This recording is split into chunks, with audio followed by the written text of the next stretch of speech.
Friends, welcome to Dhana's tips. இன்றைக்கி நம்ம சுவையான ஜெல்லி மிட்டாய் வீட்டில் எப்படி பண்ணுறதுன்னு பார்க்கலாம். ஜெல்லி மிட்டாய் செய்கிறதுக்கு தேவையான பொருட்கள்: ஆரஞ்சு பழம் 4. நீங்கள் ஆரஞ்சு பழத்தில் தான் செய்யணும்னு அவசியம் கிடையாது. உங்களுக்கு வேணும்னா மாதுளம்பழத்துலேயோ இல்லை மாம்பழத்துலேயோ கூட செஞ்சுக்கலாம். இப்போது ஆரஞ்சு பழத்தை 2 பாதியாக கட் பண்ணி ஜூஸ் பிழிகிறத வச்சு ஜூஸ் பிழிஞ்சு எடுத்துக்கலாம். எல்லா பழத்துல இருந்தும் ஜூஸ் பிழிஞ்சு எடுத்துட்டேன். எனக்கு இந்த ஜூஸ் பார்த்தீங்கன்னா 1 கப் வருது, அதாவது 1 டம்ளர் வந்திருக்கு. ஜெல்லி மிட்டாய் செய்கிறதுக்கு தேவையான வேறு பொருட்கள் என்னென்னா, நம்ம பிழிஞ்சு எடுத்த ஆரஞ்சு ஜூஸ், ஜீனி 1.5 கப், சோள மாவு 1 கப், கார்ன்ஃப்ளவர்னு சொல்லுவாங்கள்ல அதுதான்.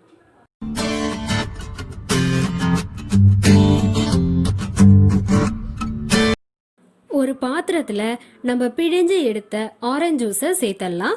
1 கப் ஜூஸ்க்கு 1.5 கப் சுகர் ஆட் பண்ணணும். இப்போ ஜீனியை ஜூஸில் சேர்த்துட்டு கலந்து விட்டுக்கலாம்.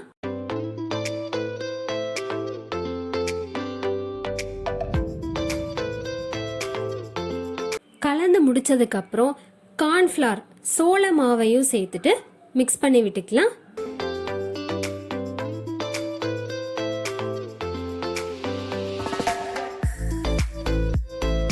முட்டையை உடைச்சி கலக்கிறதுக்கு யூஸ் பண்ணுற அந்த பீட்டர் உங்ககிட்ட இருந்துச்சுன்னா அதை வச்சு நல்லா மிக்ஸ் பண்ணிக்கோங்க. என்கிட்ட அந்த பீட்டர் இல்லை, அதனால் நான் ஸ்பூனை வச்சே நல்லா மிக்ஸ் பண்ணிக்கிறேன்.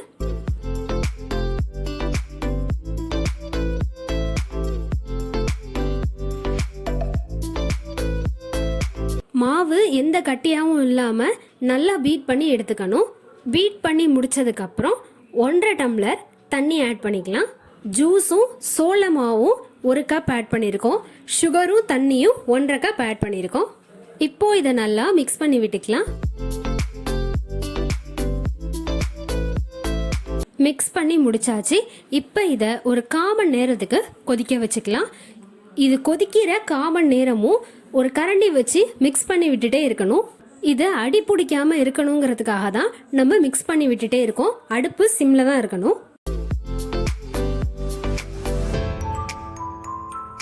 இப்போ பார்த்தீங்கன்னா 1/4 மணி நேரத்திலேயே இந்த மாதிரி திக்காகிடும். இந்த மாதிரி கெட்டியானதுக்கு அப்புறம் அடுப்புல இருந்து இறக்கிடலாம். அடுப்புல இருந்து இறக்குனதுக்கு அப்புறம் ஒரு பிளேட் எடுத்து அந்த பிளேட் ஃபுல்லா நெய் அப்ளை பண்ணி வச்சிடலாம்.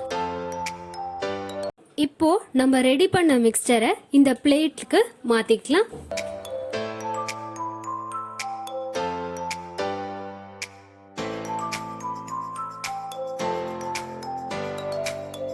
பிளேட்க்கு மாற்றினதுக்கு அப்புறம் அதை ஈவனாக ஸ்ப்ரெட் பண்ணி விட்டுக்கலாம்.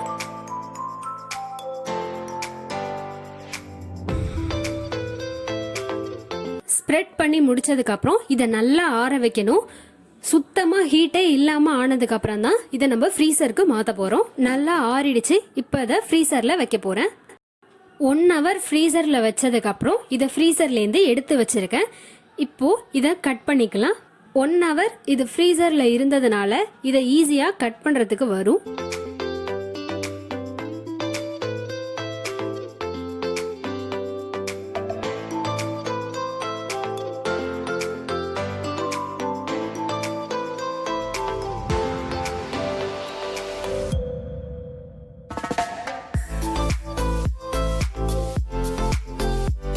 கட் பண்ணியாச்சு. இப்போ இதை ஒரு பிளேட்க்கு மாற்றிக்கலாம்.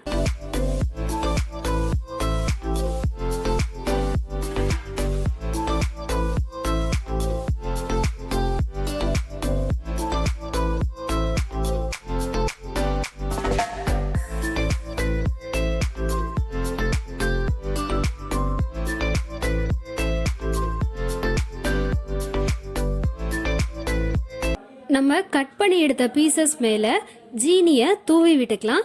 இது ஆப்ஷனல் தான். உங்களுக்கு வேணும்னா நீங்கள் ஜீனி ஆட் பண்ணிக்கலாம், இல்லைன்னா நீங்கள் அப்படியே சாப்பிட்லாம்.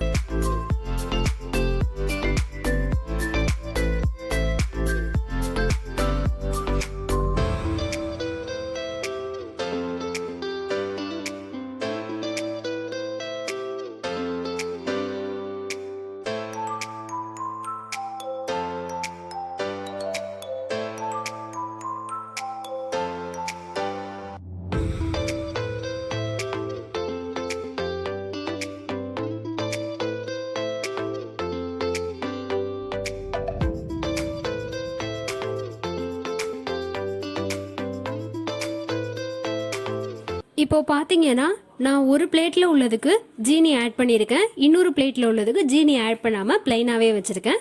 அவ்வளோதான், இப்போ ஜெல்லி தயாராகிடுச்சு.